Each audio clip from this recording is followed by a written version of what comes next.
Então, a ideia é que a gente possa, ao mesmo tempo que aprender a estruturar e a escrever um artigo científico original, né, qualitativo, que a gente possa aprender um pouco mais de como se estrutura os artigos, principalmente qualitativos, embora a gente vai ver também um pouco sobre a questão quant, mas e fazer esse exercício da escrita a partir de dados já coletados.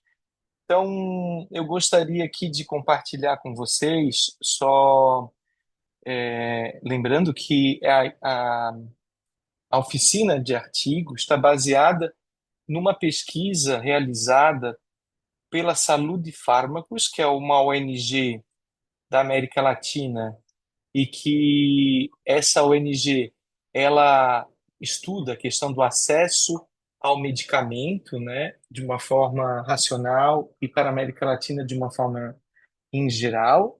E então essa pesquisa ela foi desenvolvida em vários países da América Latina, organizado pela Saúde Fármacos, né? E foi desenvolvida como comitês de ética em pesquisa. Então é um estudo que tem como objetivo fortalecer os comitês de ética na América Latina, sobretudo de pesquisas que envolvem a pesquisa de novos fármacos patrocinado pela indústria internacional, pela Big Pharma.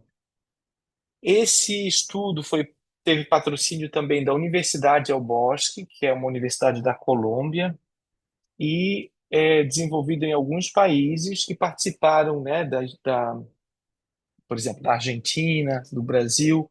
No Brasil, eu desenvolvi a maior parte das pesquisas de campo. Também o Bruno e a Corina fizeram o grupo focal. Foi desenvolvido também na Colômbia, na Costa Rica, em Honduras, no México, no Panamá, no Peru e na República Dominicana.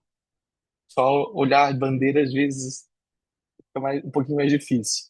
Então, essa metodologia que vocês depois a gente vai descrever também isso nos artigos, né?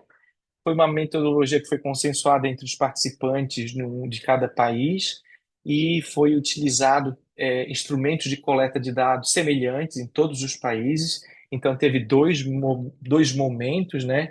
Um era entrevistas em profundidades com membros de comitê de ética que tinham seus critérios de inclusão e exclusão. Por exemplo, de inclusão é no mínimo 2 anos de atuação em comitê de ética e também estar atuando naquele momento ou ter atuado no mínimo também 2 anos. Ou seja, não era, por exemplo, eu trabalhei há 10 anos atrás no comitê de ética, não poderia participar.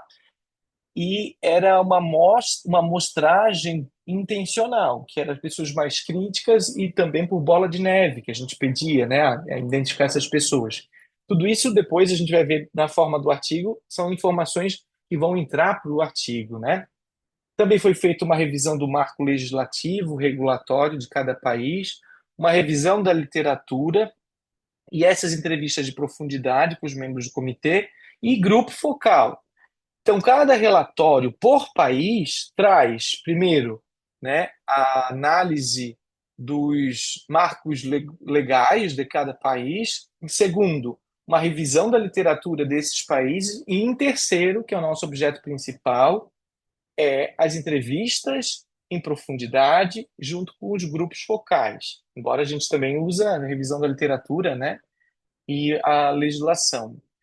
E participaram desse estudo, desses países, né, o número de entrevistas em profundidade, o número de comitês de ética em pesquisa, os grupos locais e as cidades. Na Argentina, 22 entrevistas, no Brasil, 25 entrevistas, na Colômbia, 35 e assim por diante. Foram 142 entrevistas em profundidades ao total.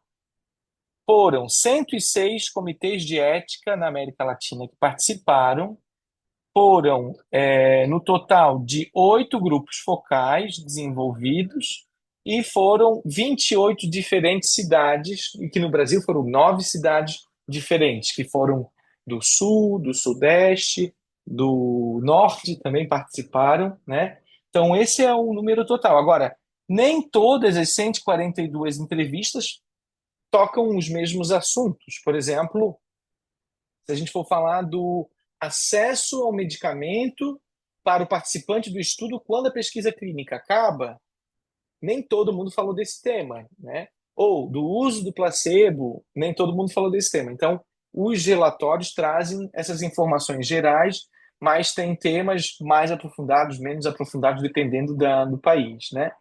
Aqui fala sobre os marcos regulatórios de uma forma geral e tem os resultados do trabalho de campo. E esses resultados estão naquele relatório, né, que está lá no site da Saúde Farma. Deixa eu passar aqui então para vocês o site de Saúde Fármaco. Vocês já têm ali acesso, né? Saludefarmacos. Não estou conseguindo ver aqui. .org. Então, aqui tem, ó, estudos sobre comitês da América Latina, e aqui tem os informes. O Brasil vai ser publicado logo, né? Então, cada informe de cada país.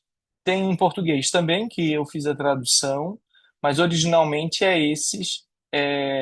em espanhol.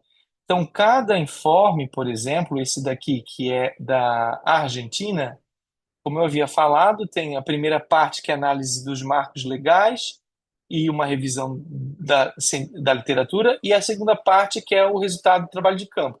E aqui tem vários temas para fazer sobre artigos, né? Por exemplo, eu quero fazer um artigo sobre os recursos e dificuldades dos comitês de ética em pesquisa, por exemplo, né? Ou, vamos voltar aqui, eu quero fazer um artigo aqui sobre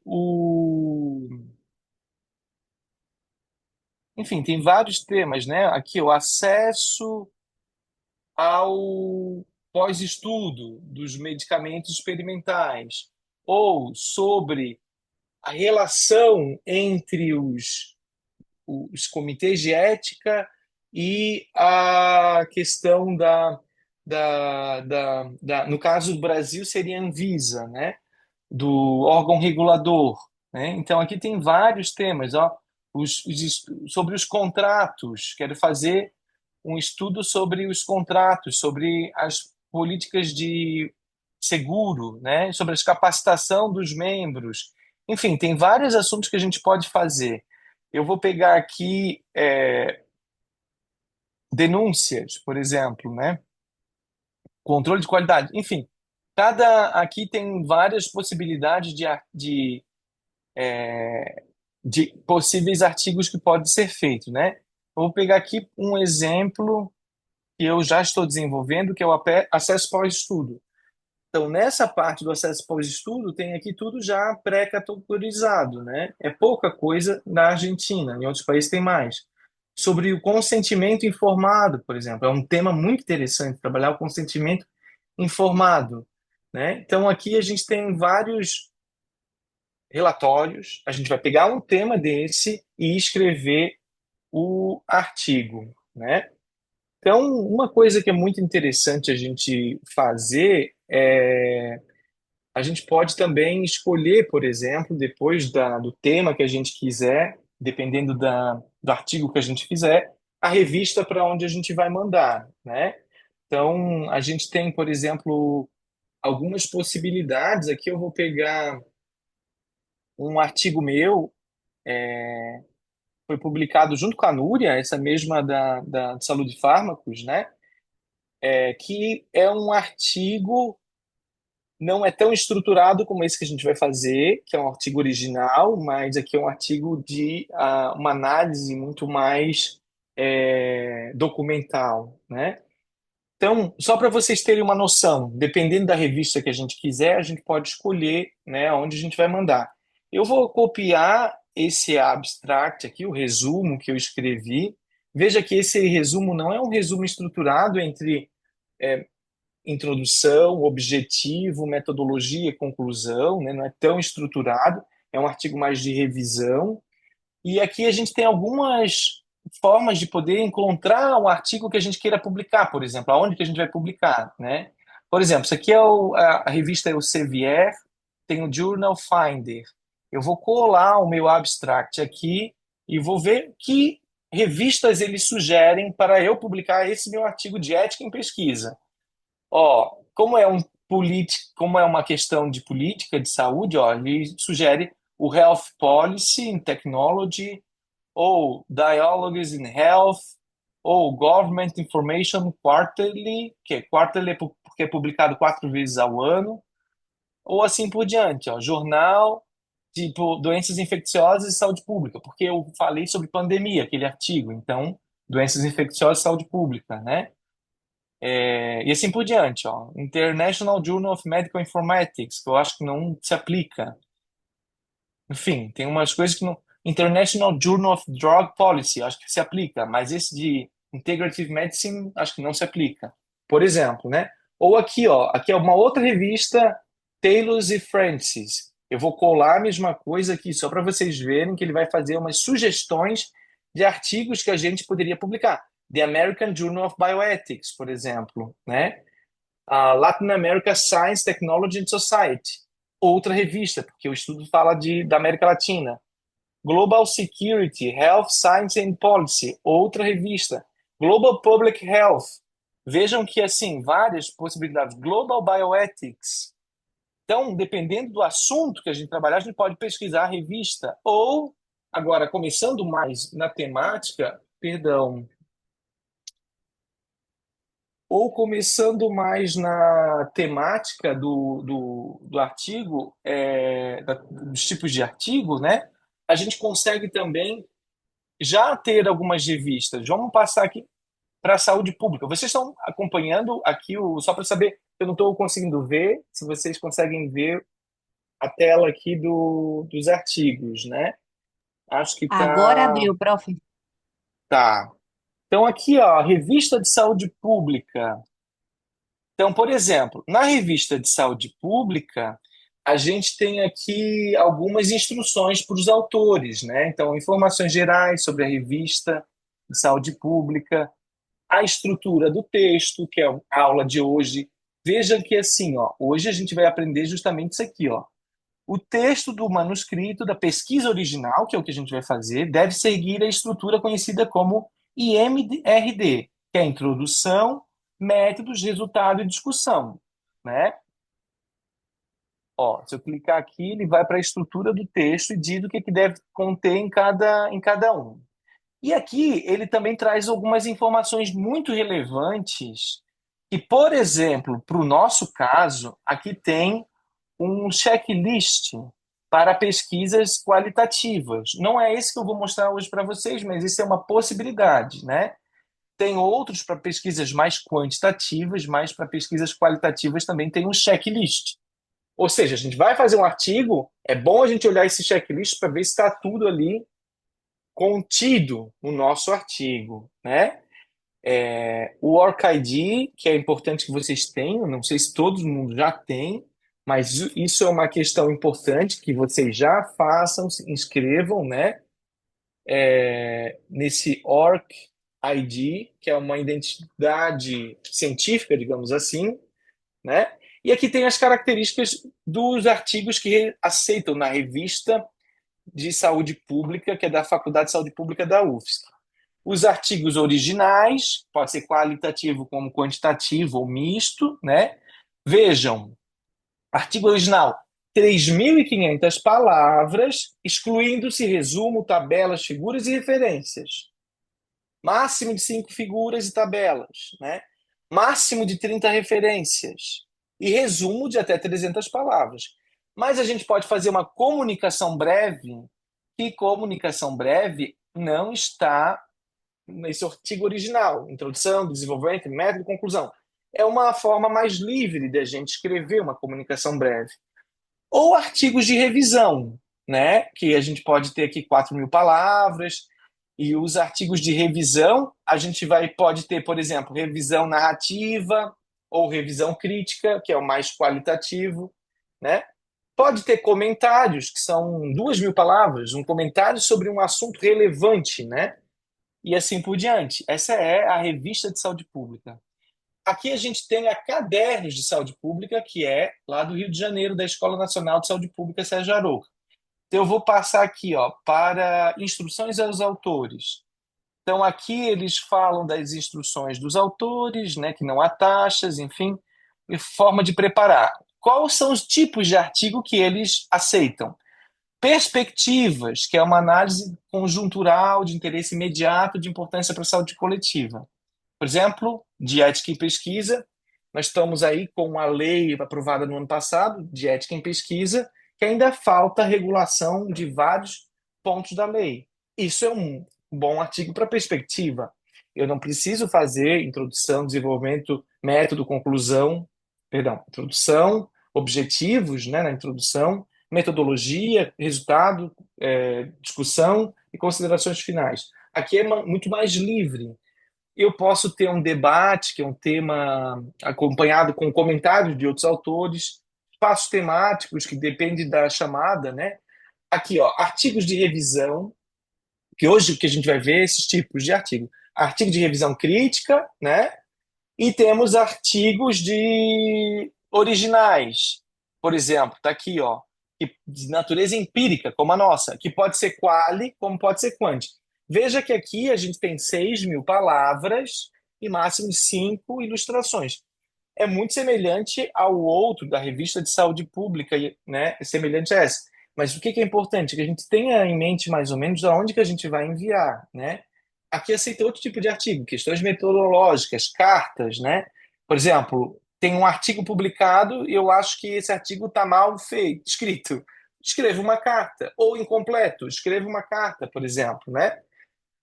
Aqui, perdão, a carta está aqui. E aqui está a resenha crítica de um livro, por exemplo, né? Comunicação breve, por exemplo. Ah, eu quero fazer um resultado preliminar de um estudo maior. 1.700 palavras. É pouca coisa, mas já é uma publicação, né? Então, só para vocês terem um modelo, a revista Bioética, Bioethics, mesma coisa. A revista Developing World Bioethics, muito semelhante, né? A revista Bioética do CFM, eles pedem basicamente dois tipos, que é o tipo de revisão ou artigos originais, né? Então, cada revista tem aí uma forma de solicitar, né, os seus artigos, né? Então, eu vou agora, se tiver alguma dúvida, podem falar, mas eu vou então começar para a gente falar mais agora sobre a estruturação dos artigos científicos, né? Que é o que a gente vai desenvolver nessa disciplina. Então, vocês viram ali que a gente tem, né, esses documentos de uma pesquisa realizada e a gente vai fazer uma análise secundária. Já tem uma pré-análise que dá para fazer vários temas, né? Não sei se tem já pessoas que já têm um tema que gostariam de trabalhar, senão, ao longo da semana eu passo uma lista de temas possíveis, né, para poder trabalhar. E a gente vai ver então os artigos e como que a gente pode delinear um artigo científico, né, principalmente aqui de base qualitativa. Então, um artigo científico, vocês viram ali que as revistas podem ter diferentes tipos de artigo, artigo de opinião, cartas ao editor, mas os principais artigos são os artigos originais e os de revisão. Os artigos de revisão é geralmente uma introdução, desenvolvimento e conclusão, mas depende, né? Pode ser também artigos de revisão sistemática, que é muito mais estruturado. Mas pode ser artigos mais livres, né? De eu fazer uma análise de um tema, por exemplo. E o artigo original, que é o que a gente vai trabalhar na disciplina, que é introdução, desenvolvimento, né? Dos materiais e métodos, resultado, discussão e considerações finais. Então, os tipos de revisão podem ser diferentes tipos. Pode ser uma revisão narrativa sobre um fato, sobre uma temática, e que eu vou fazer uma análise mais filosófica, histórica, antropológica. Ele é muito mais flexível e geralmente tem uma estrutura que é introdução, desenvolvimento e conclusão. As revisões integrativas, que são muito usadas na enfermagem, têm um rigor na seleção dos materiais, né?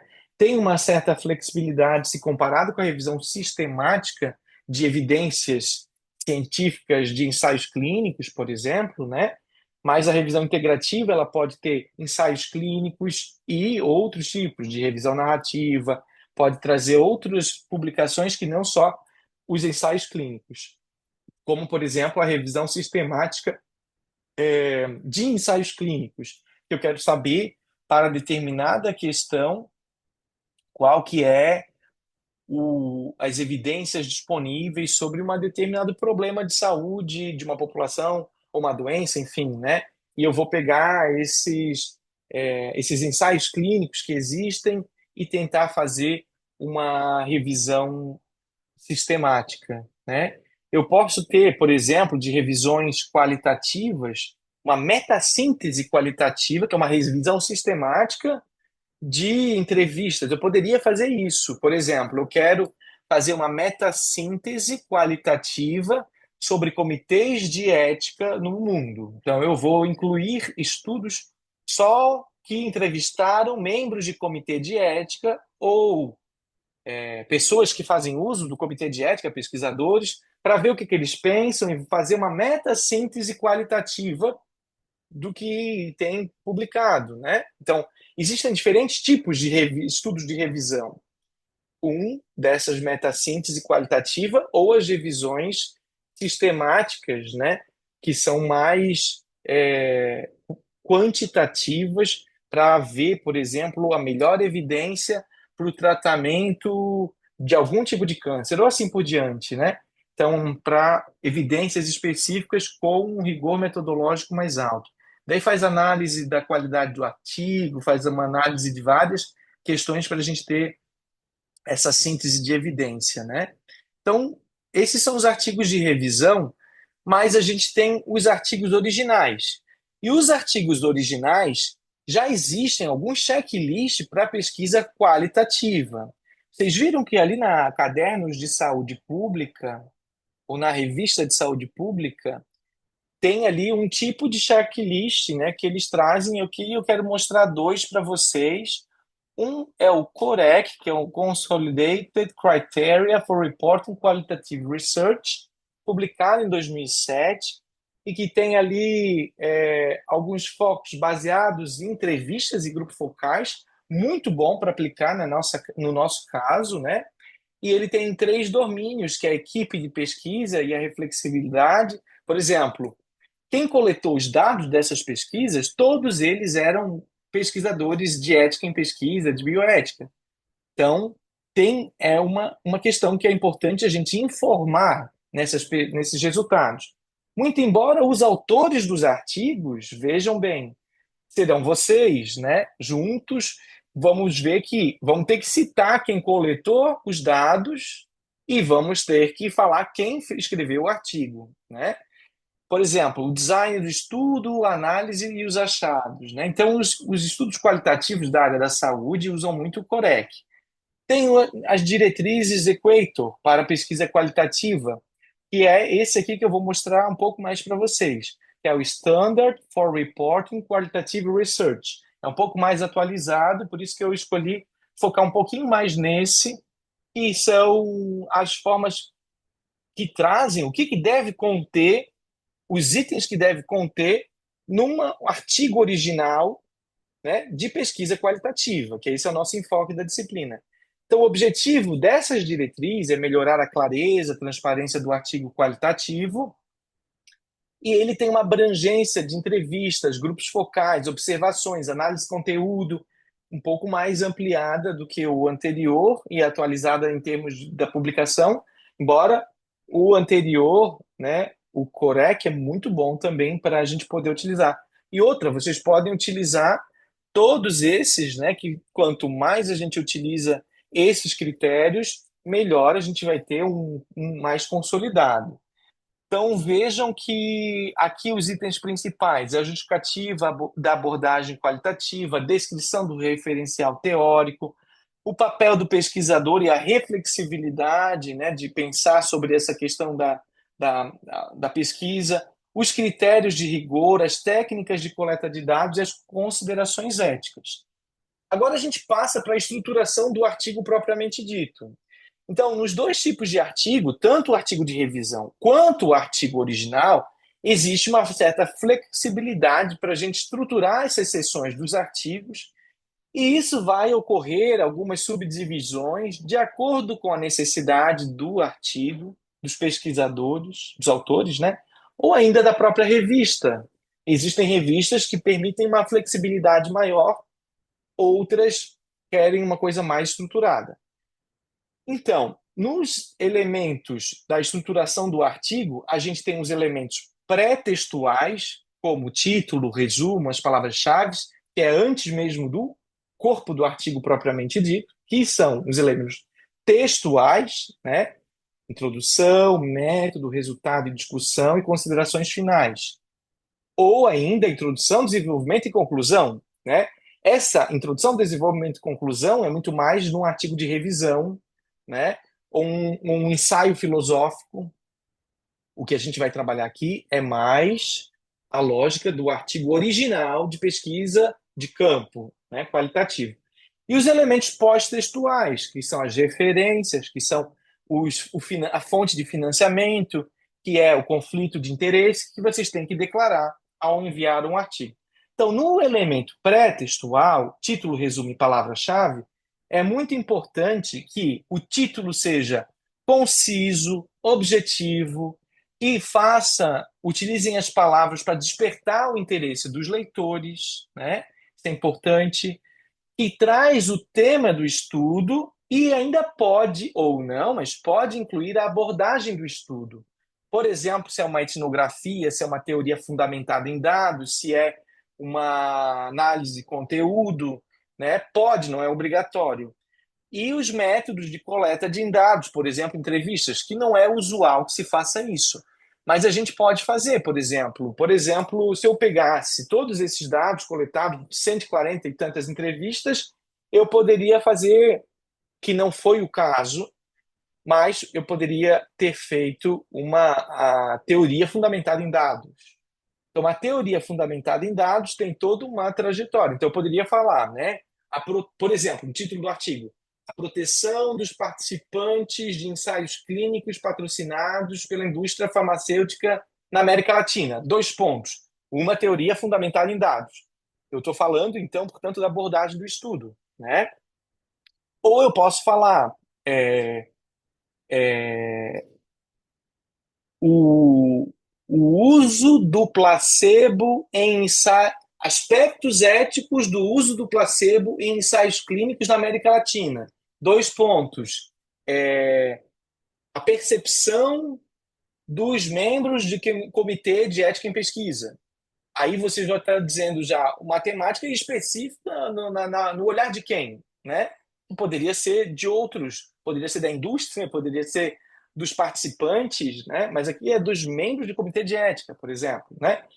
O importante é que o título informe o tema do estudo, que traga o interesse dos leitores e pode ou não incluir a abordagem do estudo. Então, esse é o título. Curto, conciso, né? O título não é um resumo, né? É o título. Então, tem gente que faz uma tese no título. O resumo, como vocês viram, que eu mostrei ali, pode ter 250 palavras, mas pode ter mais. Vocês viram ali que a revista de saúde pública é até 300 palavras, né? Pode ter revista que pede menos palavras. Então, o resumo, a gente vai sumarizar os elementos chaves do estudo, né? Vai utilizar o formato de um resumo destinado à sua publicação. Então, por exemplo, se eu vou fazer um resumo sobre uma revisão narrativa, eu não preciso fazer introdução, metodologia, resultado, discussão, consideração final. Se eu vou fazer um ensaio filosófico, eu posso falar o que eu vou abordar, os conceitos que eu vou operacionalizar para abordar e as minhas considerações finais, né? Então, é o, o objetivo, digamos, né? Uma introdução, desenvolvimento e conclusão. Mas nesse caso que a gente vai fazer um resumo estruturado de um artigo original, a gente tem que ser estruturado, no sentido de uma introdução, né?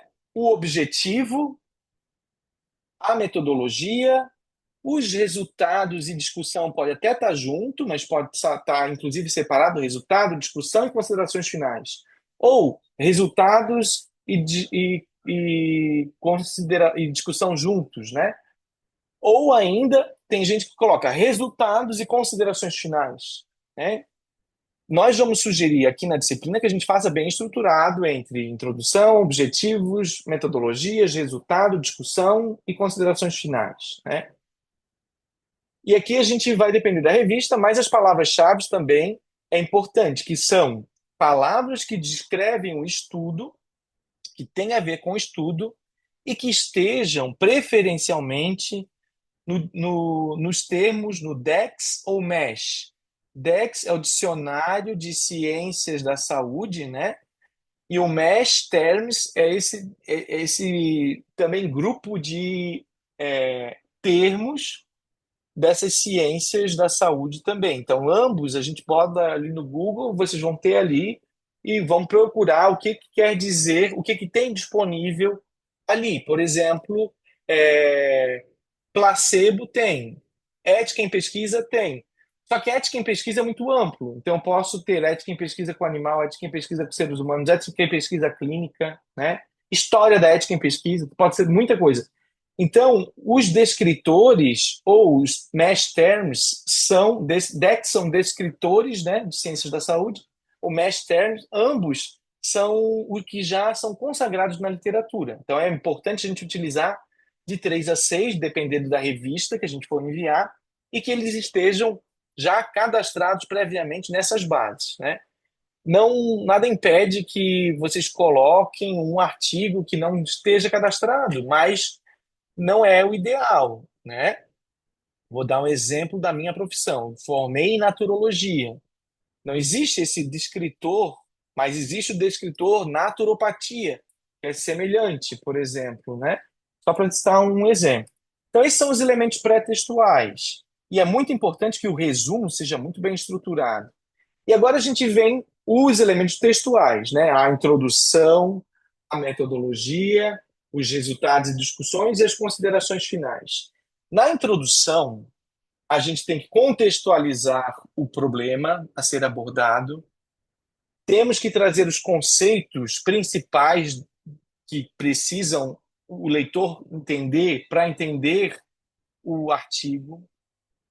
Temos que trazer uma justificativa, por exemplo, a lacuna científica que existe, né? E os objetivos, ou o objetivo central, ou o objetivo com os objetivos específicos que vão ser respondidos nesse artigo. Vejam que esses objetivos podem estar ligados a uma pergunta de pesquisa que a gente vai desenvolver ao longo da pesquisa, né? A introdução, portanto, ela deve conduzir o leitor ao contexto mais amplo do foco do estudo, do macro para o micro, apresentando com clareza essa formulação, perdão, do problema ou do fenômeno que eu estou estudando, né? Apresentar esse fenômeno, esse problema investigado, né? A sua relevância científica e social, o seu histórico, por exemplo, as suas lacunas existentes no conhecimento, né? Incluir uma breve revisão da literatura como referencial teórico, se for necessário, para problematizar esse tema que eu vou estar trabalhando, né? Trazer pesquisas anteriores. Então, o artigo original tem que ser original. Então, o que já foi publicado sobre isso que vocês vão pesquisar na literatura científica nacional e internacional? No nosso caso, internacional, né? Então, tem que trazer ali essas informações. E daí a gente vai trazer o propósito, né? A pergunta de pesquisa e os objetivos que o artigo vai responder. Então, vejam, o que a gente elabora de pergunta de pesquisa e, portanto, dos objetivos tem que estar respondido no resultado de discussão, principalmente dessa resposta nas considerações finais, né? Então, a gente não pode fugir dos objetivos gerais ou geral e específico do estudo. Então, a introdução você vai trazer do macro para o micro. Por exemplo, eu quero fazer um artigo sobre a percepção dos membros de comitê de ética em pesquisa da América Latina sobre o uso de placebo na pesquisa clínica. Então, a gente sabe que o placebo, ele historicamente começou a ser discutido na década de 1950, quando os estudos científicos que eram da história natural da doença passaram a ser feitos de uma análise mais de ensaios clínicos com novos medicamentos, por exemplo. Então, se pegaram a teoria do placebo lá discutida nessa década, né, e começaram a introduzir para comparar que o novo medicamento tinha que ser melhor do que um placebo, né? Então, aí começa-se o ensaio clínico randomizado e controlado. Randomizado porque as pessoas que estavam doentes não sabiam se ia cair no grupo placebo ou do medicamento em teste, né? Portanto, randomizado, e controlado porque ele é controlado pelo placebo. E daí, ao longo do tempo, gerou-se um problema ético. Por quê? Porque começaram a fazer testes de medicamentos para doenças que já existia tratamento comprovado. Ou seja, seria ético eu comparar um medicamento para uma doença, um novo medicamento para uma doença cujo tratamento já é existente? A princípio não seria ético. Mas começou-se a discutir. E nos contextos onde esse medicamento não está disponível, que é o que aconteceu na década de 90 com o AZT na pesquisa para HIV/AIDS na África, para transmissão vertical da mãe para o bebê do HIV/AIDS. O AZT já era um medicamento comprovado que prevenia a transmissão vertical da mãe para o bebê, mas foi feito pesquisas patrocinadas pelos Estados Unidos, pela França, em países africanos e da América Central, pegando metade das mulheres iam tomar meia dose do medicamento AZT e as outras mulheres iam tomar placebo, né? E isso gerou uma confusão internacional que fez com que revisasse a Declaração de Helsinki como pano de fundo dessa revisão. Isso, então, eu estou contando uma história do uso do placebo como um problema ético histórico, trazendo para a atualidade, né? O que pensam, o problema de pesquisa, os membros de comitê de ética da América Latina sobre o uso de placebo nas pesquisas clínicas patrocinadas pela indústria farmacêutica internacional nos países latino-americanos. Esse é nosso problema de pesquisa. Então vejam que eu trouxe uma formulação do problema, trouxe do macro para o micro, trouxe do internacional para a América Latina e trouxe uma pergunta de pesquisa e formulei um objetivo. O objetivo é analisar as percepções ou as opiniões, a gente tem que ver o melhor termo, né, dos membros de comitê de ética sobre o uso do placebo nas pesquisas clínicas patrocinadas pela indústria farmacêutica no território latino-americano. Ponto. Agora a gente vai passar, então, para os métodos, né? Os métodos, a gente vai fazer uma classificação do estudo, vai dizer se é qualitativo, se é quantitativo, se é um estudo misto, vai trazer a unidade observacional e a coleta de dados, né? O que eu estou observando e o que eu coletei. Então, a amostra, a amostragem, o desfecho, se aplicável, isso é mais em pesquisa clínica, né? Mais em pesquisa quant. As variáveis, mais em pesquisa quant. Embora as variáveis também tenham na pesquisa quali, né? Variáveis é assim, por exemplo, os entrevistados é homem, é mulher, de que idade, de qual formação? Porque eu posso ter respondentes médicos que são pesquisadores que podem responder diferente dos enfermeiros e enfermeiras que estão mais no cuidado. Enfim, essas são umas variáveis. Aqui a gente, a princípio, vamos categorizar também, na medida do possível, as pessoas entrevistadas, da onde que eram, né? Quantos que eram, qual é o tempo de formação, qual é a formação, qual é o tempo. Isso é uma variável importante para a gente saber. Talvez a gente não faça correlação nesses artigos que a gente vai fazer aqui. Ah, os médicos acham que o placebo ele se justifica do ponto de vista ético em doenças cujo não há medicamento disponível na América Latina. Enfim, estou chutando uma hipótese que a gente não vai necessariamente aprofundar. Mas isso seria uma variável, né? Análise do dado. A gente vai fazer uma análise de conteúdo, uma análise temática, é uma análise do discurso, né? Então vai variar os tipos de análise. Ou a análise do sujeito, análise de discurso do sujeito coletivo. Outra forma de avaliar, de analisar os dados, né? Particularmente, eu sugiro que a gente faça uma análise temática, né? Já está categorizado nesses relatórios por análise mais ou menos temáticas, né? Embora a gente vai no relatório de cada país procurar, dependendo do tema que eu for abordar, vou, exemplo, o placebo novamente, pode ser o termo de consentimento, pode ser é, os recursos de comitês de ética, né? Pode ser a relação entre comitês de ética com a agência reguladora, pode ser o uso, os contratos ou os contratos estabelecidos da pesquisa clínica com o hospital. Só para você ter uma noção, o contrato que se estabelece entre o hospital e o, a indústria, ou representante da indústria, que são essas organizações que a gente chama em inglês CROs, né? Eles não são avaliados pelos comitês de ética de uma forma geral. E muito do que está nos contratos não é o mesmo que está no, no protocolo de pesquisa enviado ao comitê de ética em pesquisa.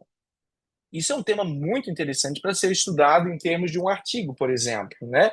Estou aqui para citar alguns exemplos. Então, a análise de dado, como que eu vou utilizar e as considerações éticas. Cada país teve uma aprovação e ali a gente vai citar, dependendo do tema que a gente escolher, pode ser que determinado país não entrou, né? Por exemplo, assim, vamos supor Costa Rica ou, ou Panamá, que foram menos entrevistas, pode ser que eles não abordaram o tema dos contratos. Então, eles não vão entrar nesse artigo específico, embora entraram na pesquisa maior, né? Então, pode ser que o estudo do uso do placebo, todos esses países listados, tem gente que falou sobre, mas sobre contratos nem todos falaram. Então, dependendo do artigo, a gente vai usar os países de uma forma diferente.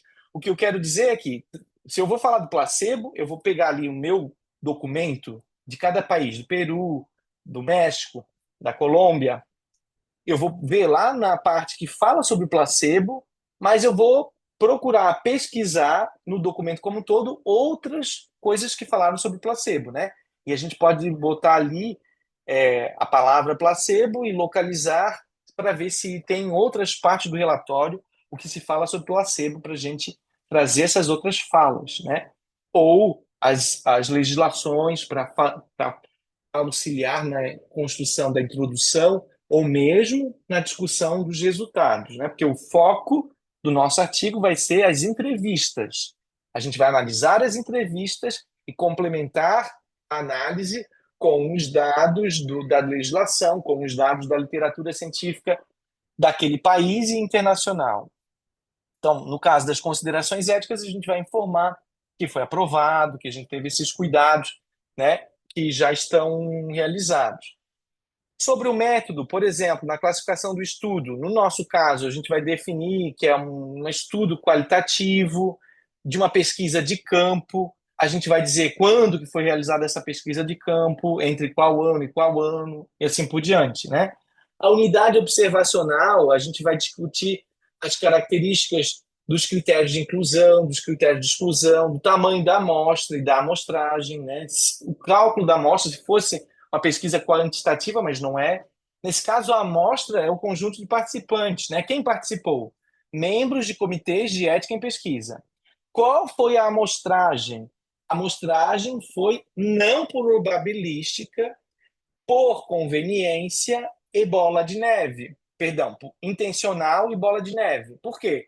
Intencional é porque foi buscado as pessoas mais críticas ao sistema e ao não ao sistema no Brasil, CEP Conep, mas críticas assim, pessoas que têm um ponto de vista crítico sobre a ética em pesquisa e eles indicaram outras pessoas. Então essa é a amostragem não probabilística que a gente vai citar, né? Coleta de dados. Que técnicas se utilizaram? Nesse nosso caso, utilizaram entrevistas em profundidades e utilizaram grupos focais.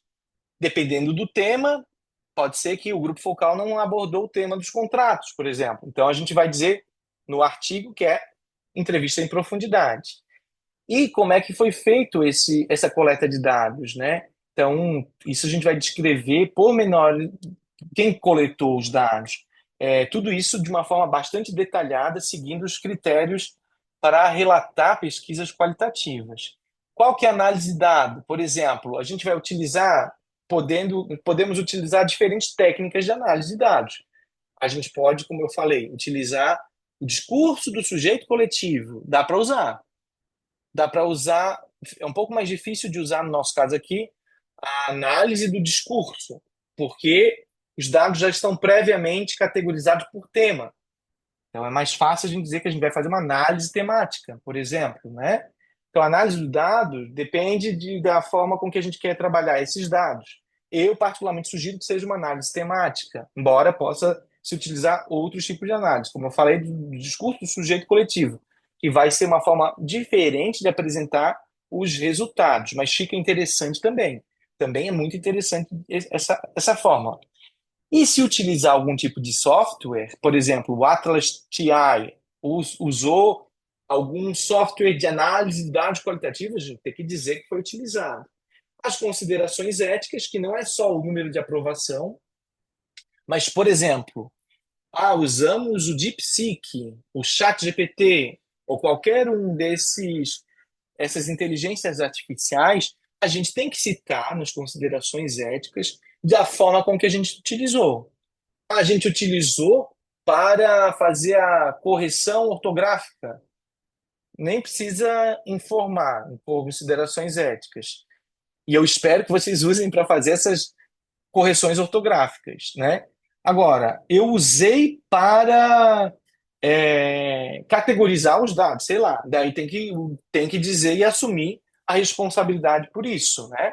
Por quê? Porque esses ChatGPT, DeepSeek, mas outros que tem, por exemplo, tem um brasileiro até, eles alucinam também, né? Trazem informações muitas vezes que não é real. Agora, eles podem auxiliar muito a gente, e a gente vai ver nas aulas subsequentes como utilizar esses recursos para facilitar a construção dos nossos artigos. Por quê? A inteligência artificial ela trabalha a partir dos comandos dados, né?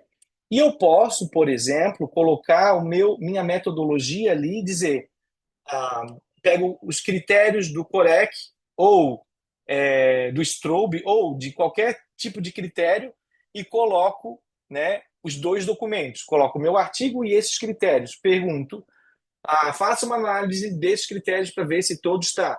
Claro, não vai ser a análise melhor feita, porque o ideal é que a gente faça essa análise do checklist, mas ele já dá um meio caminho, por exemplo, né? Aqui estou citando alguns exemplos que a gente possa utilizar. Por exemplo, como eu já usei, eu cheguei um dia numa entrevista, numa pesquisa, né, com 36 entrevistas de uma doutoranda que eu oriento, e a gente achou que já estava com a saturação dos dados, que não precisava fazer mais entrevista. E daí a gente foi alimentando o chat GPT e foi alimentando, isso demora um tempo, até ele mesmo falou que já tinha dado a saturação dos dados, né? Então, ele foi utilizado para quê? Para confirmar o que a gente havia notado. Quem que levantou a mão pode falar, por favor? Não? Eu mesmo levantei a mão, será? Devo ter clicado aqui no botão, perdão. É, No caso desse documento de análise de descrição da metodologia Quali, né? Esse documento, ele Onde é que eu baixo a mão, será? Mas enfim, esse documento ele traz algumas questões, por exemplo, a metodologia, a gente tem que apresentar o contexto, apresentar o ambiente, o local, os fatores contextuais relevantes do estudo para a compreensão do estudo. Nesse caso, uma pesquisa qualitativa desenvolvida com comitês de ética em pesquisa na América Latina, em tantos países da América Latina, né? Explique por que os participantes da pesquisa, ou os documentos, ou os eventos foram selecionados, quais critérios, né, estratégia de amostragem foram utilizados, quando que foi necessário entrevistar mais pessoas, se foi por saturação ou não, por exemplo. Então, aqui a gente vai dizer que, dependendo do artigo, né, foram tantas pessoas de tantos países, qual é o critério de inclusão, critério de exclusão, e assim por diante, né? Então, o contexto, a estratégia de amostragem, os métodos de coleta de dado, a gente vai especificar que foram entrevistas em profundidades.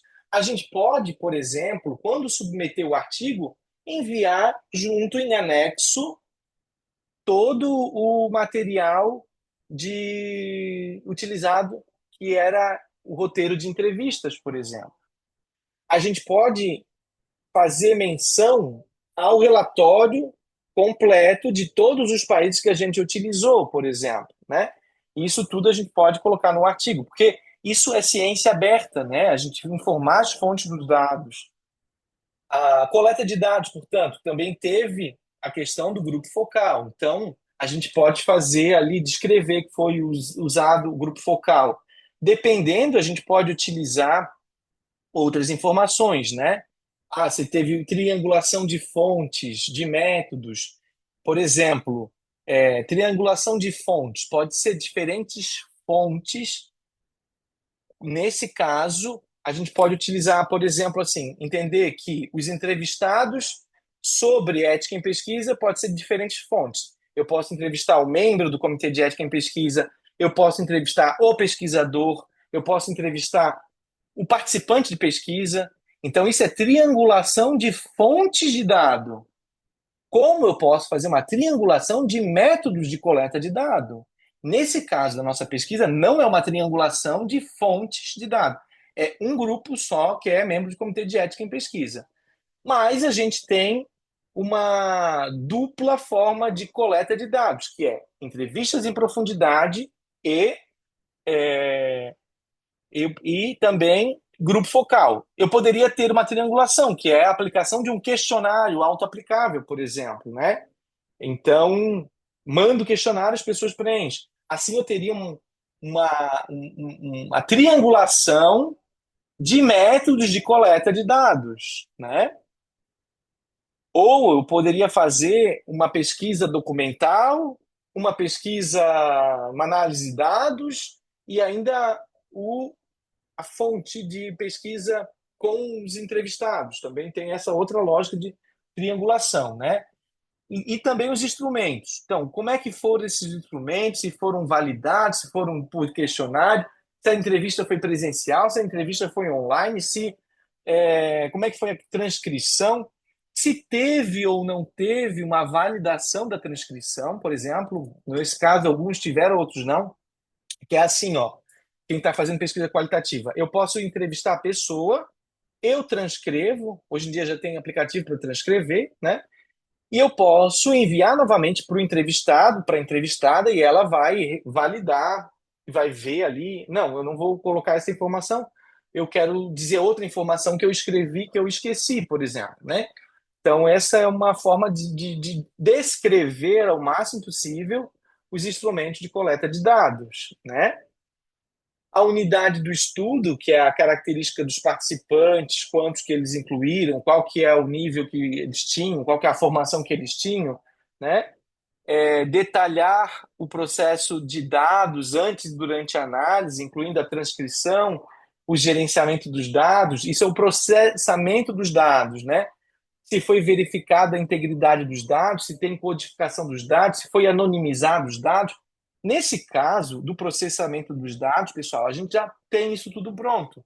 Que os dados já foram codificados, né? os dados já foram anonimizados, portanto, vocês vão fazer já um artigo com os dados já processados.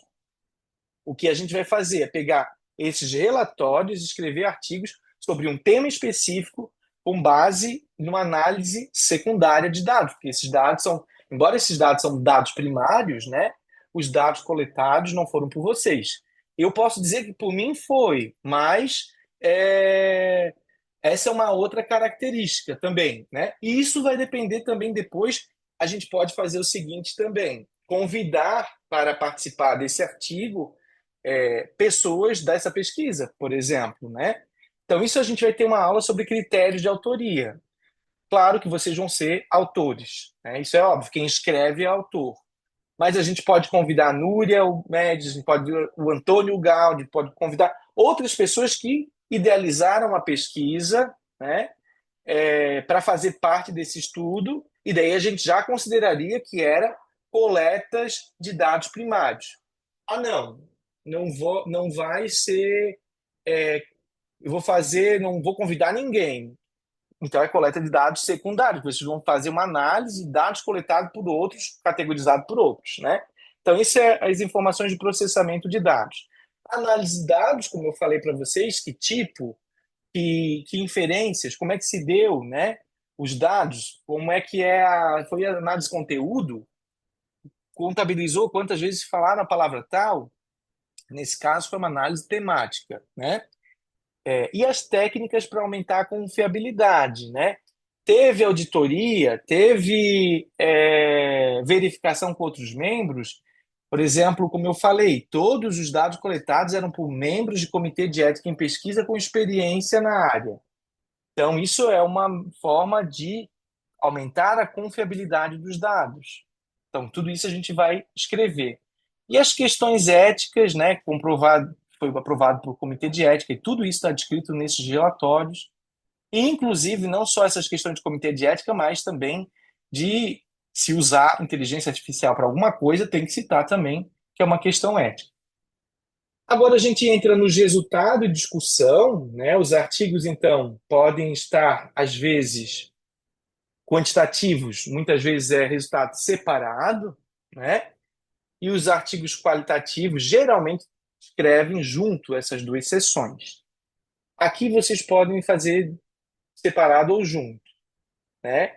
Dependendo do tema, dependendo da quantidade de assuntos, pode fazer separado ou junto. Por exemplo, eu quero escrever sobre a percepção dos membros de comitês de ética sobre o termo de consentimento livre e esclarecido.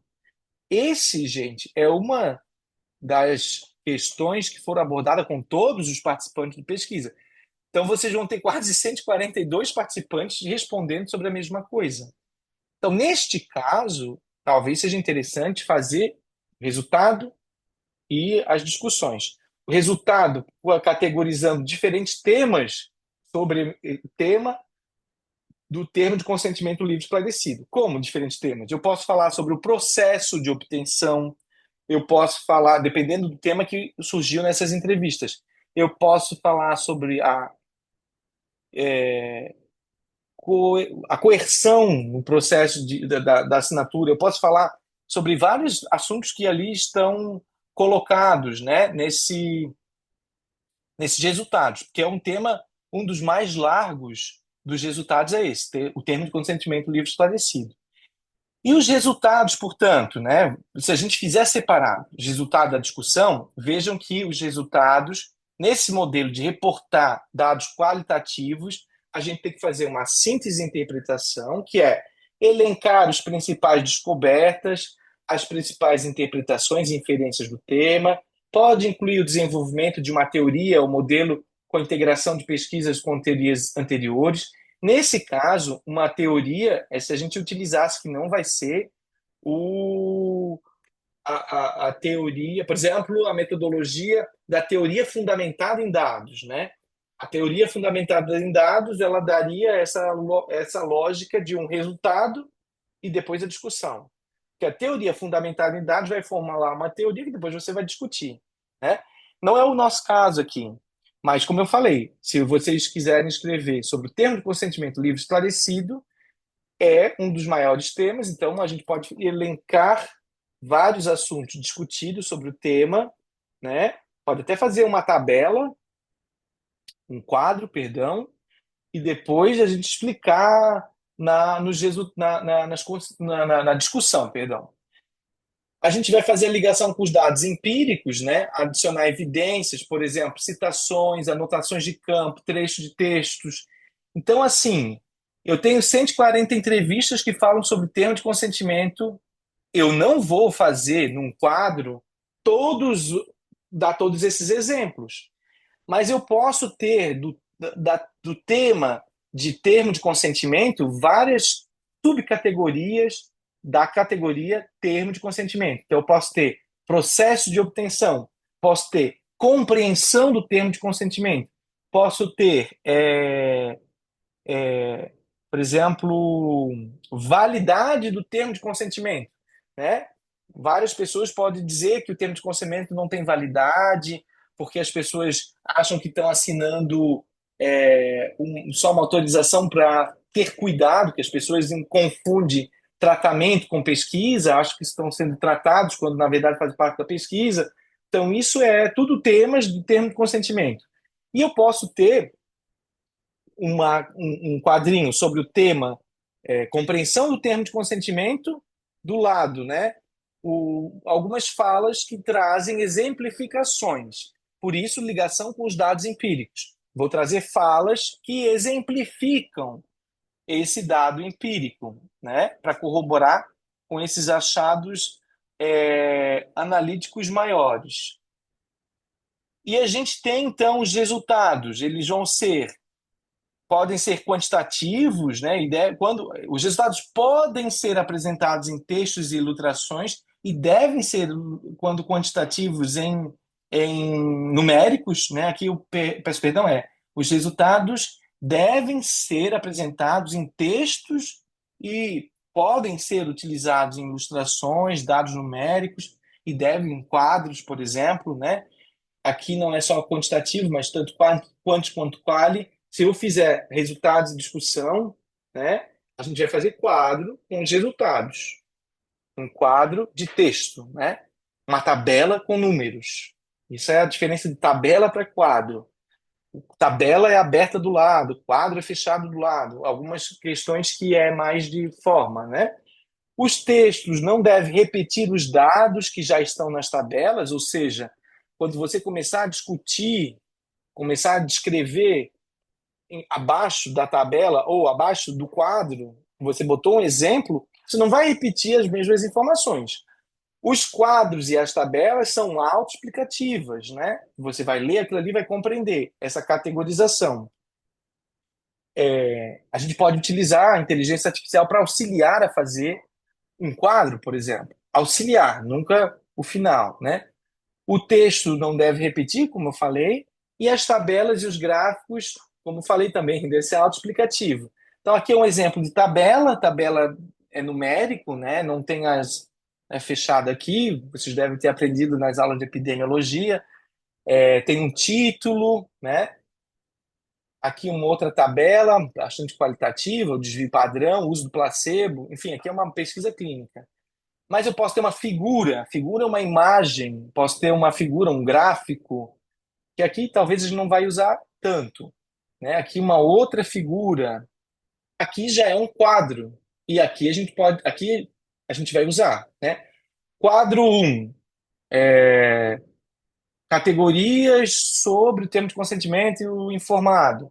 Então a gente vai trazer esse quadro aqui, vai falar sobre uma revisão de artigos sobre um determinado tema. Então, ali tem quem é o autor, o ano, a revista publicada, o que foi teorizado, se foi presente ou ausente.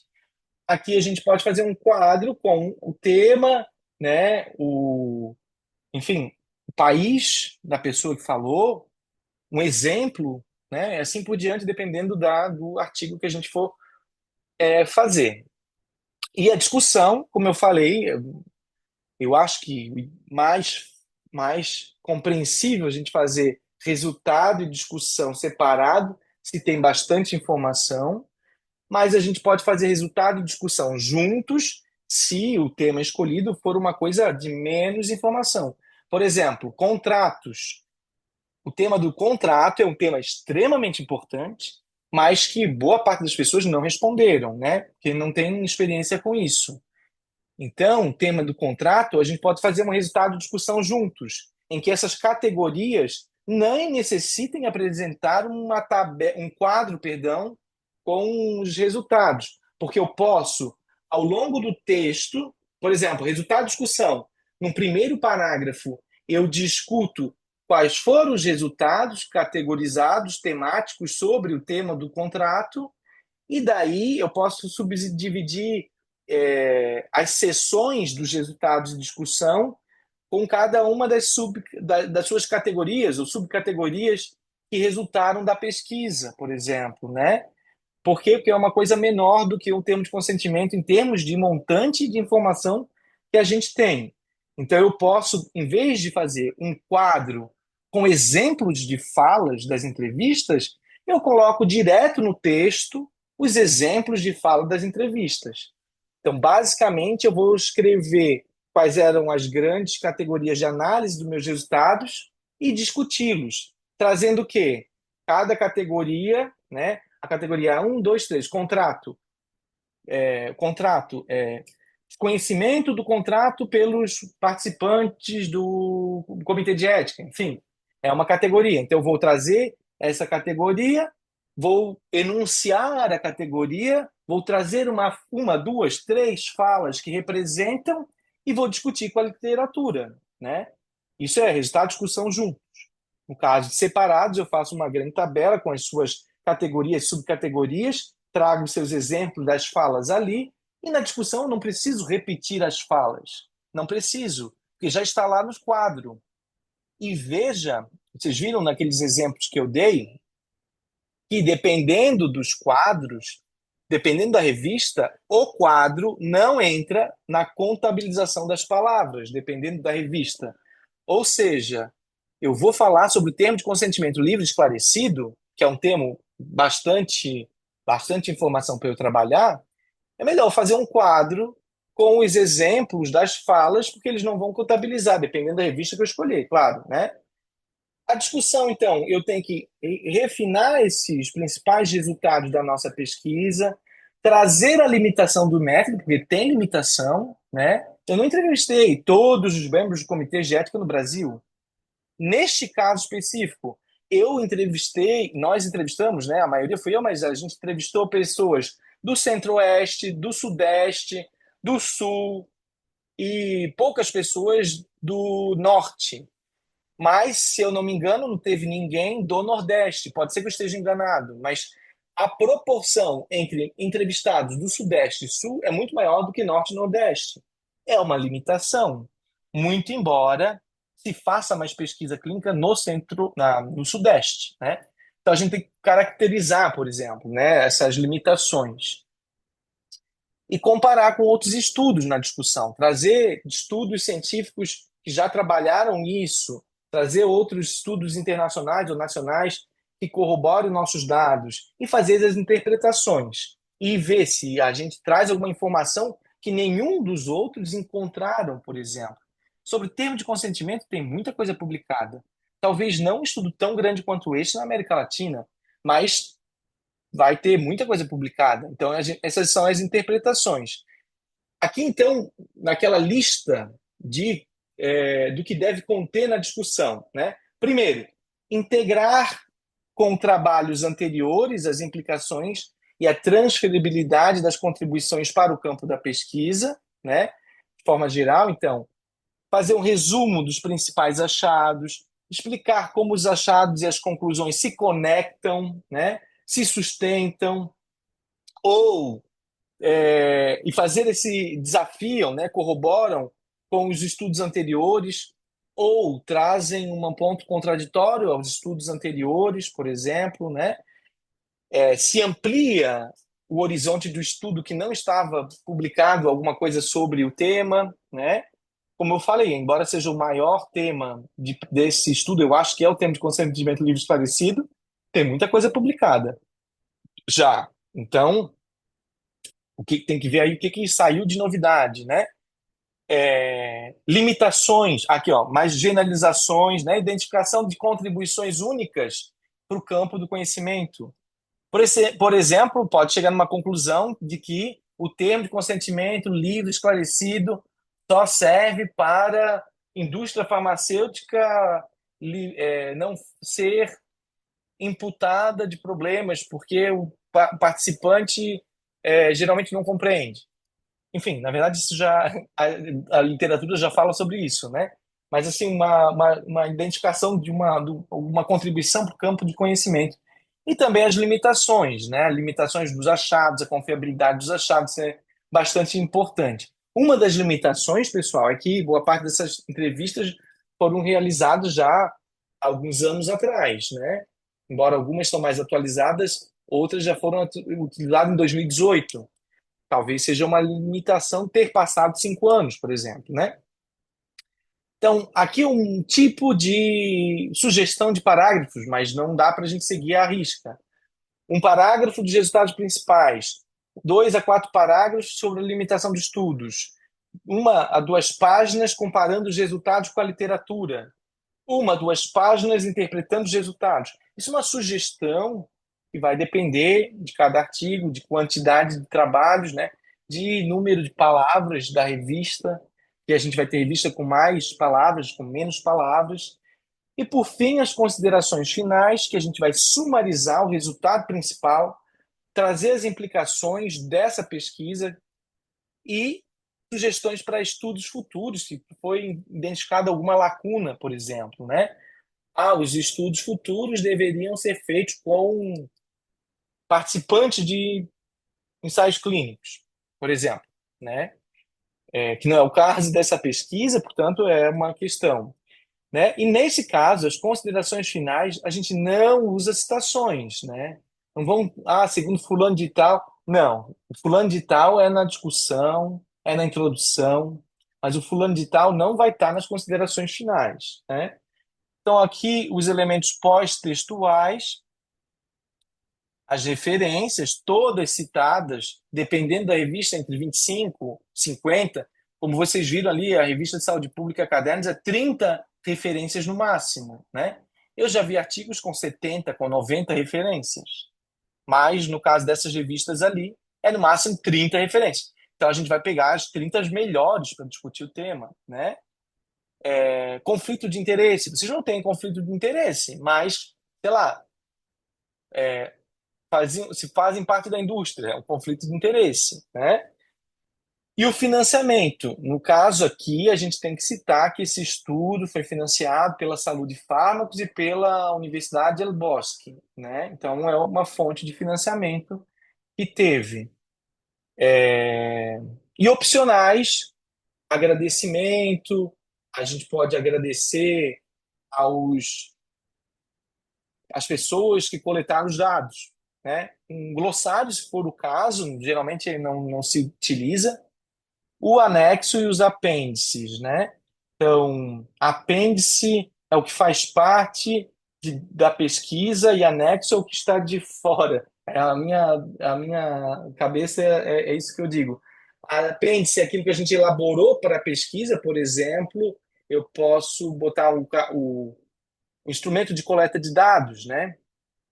E eu posso anexar alguns documentos que não foi elaborado por mim, por exemplo, pela pesquisa em si, né? Então, mas geralmente a gente pode colocar na submissão da revista essas fontes que a gente utilizou para analisar os dados, que são todas essas publicações já de todos esses relatórios, né? Então, como eu havia falado, existem alguns critérios para reportar, né? Por exemplo, um é esse aqui, dos critérios de recomendações, né? Aqui, ó, Reporting Qualitative Research. E aqui tem um outro, que é esse que a gente utilizou mais, Standard for Reporting Qualitative Research.